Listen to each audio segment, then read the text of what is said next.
drama actresses. I'm Lacey Rose, and I'd like to welcome Jennifer Aniston, Reese Witherspoon, Rose Byrne, Helena Bonham Carter, Janelle Monáe, Zendaya. Let's get started. What I loved about this character is that Jackie is such a chameleon. She wakes up in the middle of this boat with no memory. She doesn't know who she is, what happened to her, and so you go on this journey of self-discovery. She's trying to uncover her identity. I studied a lot of short-term, long-term memory loss and amnesia. You know, I didn't want to play her one note. You know, I didn't want to play her disoriented the entire time. You know, wakes up, doesn't know, oh my God, oh my God. It was like, no, how can I really deal with the frustration of one not even being able to remember? And people are asking her, you know, what happened, what happened? How frustrated, you know, would we be if we could not remember? Also, she couldn't trust everybody because she doesn't know who did it to her. So there's like a certain level of guard that she puts up, and this shield and this armor, but she has to get the answers, right? I personally would not have made the choices that Jackie made, but that was what was intriguing. You know, you learn a lot about yourself, and you learn a lot about the why people do the things that they're doing. And in creating her backstory, I had to create that world that would make this person want to do that. Was she? I found it a lot more freedom once I'd started doing more comedy, because I'd been doing serious things, but then once you start doing more comedy, then people don't think you can do serious. It's just this ongoing reinvention that you're trying to, you know, and like Helena said, you know, people having preconceived ideas about you and trying to shake that up, or like Janelle's speaking about with stereotypes. You really have to run your own race in a way, and always like be checking in with yourself, and you know, and I find too, though, as I get older, is that I'm less concerned about all the noise and just trying to figure out what is the project as a whole, that either saying something or exceptional or has something about it that could potentially be exceptional. An ingenue, and I appeared in a lot of costume dramas, so that was my typecasting. I remember I came to LA, this was in my early 20s, and I just felt such a freak because I knew I didn't have the legs to survive in LA, you know. And then the parts that were available for women then were just so bad. The only dimension was about your body. That was how it was, you know.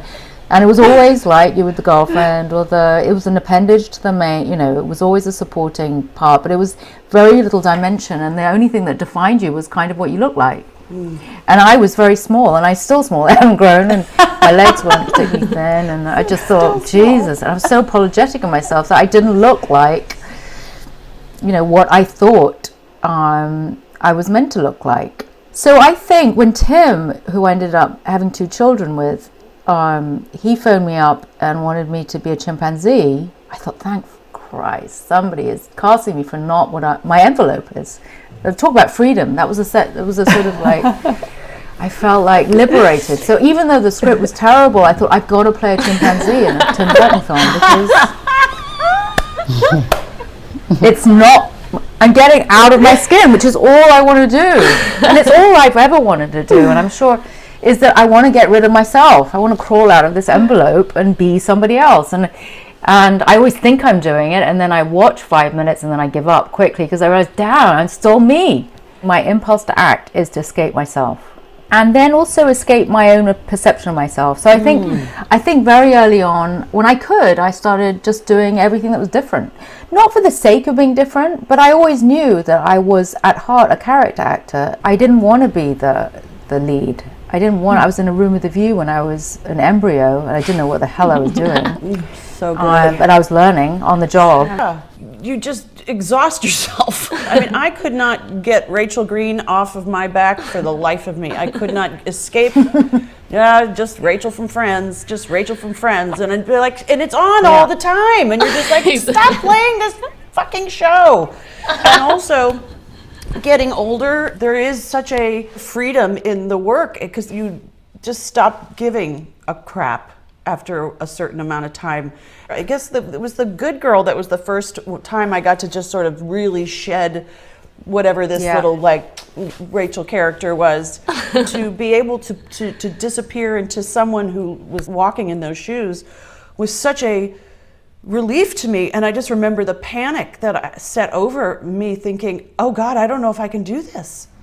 I don't know. Maybe they're all right. Maybe everybody else is seeing something I'm not seeing, which is you are only that girl in the New York apartment with the purple walls, you know? And so I was almost doing it for myself to just see if I could do something other than that. And it was terrifying because you're doing it in front of, you know, the world, and it's very vulnerable, and then something happens where you just get to, especially with Alex Levy, I get to play a woman that she's way smarter than I am, and it's so fun to play someone who's so smart. Yeah. You know, in that way. And anyway, I completely just fought with myself and 23. Thank you. I'm just figuring it out as I go. Like I said, trying to do the best I can. And when it came to Euphoria, you know, I just wanted to make sure that my fans knew, even the ones who were my age or older than me, that I still felt their support, even if they felt that the material or things were too triggering for them, or something that maybe they don't feel ready or comfortable to watch yet, if they, you know, maybe experienced addiction or whatever their stories may be. And so I definitely wanted to put that out there. But that was my thing, is I definitely didn't want to limit myself as an artist. I wanted to be able to do the things that I want to do and play the roles that I want to play, but also still remember that responsibility and take that into consideration as well. One of the things I've Could I ask, Zendaya, how old are you? I'm 23.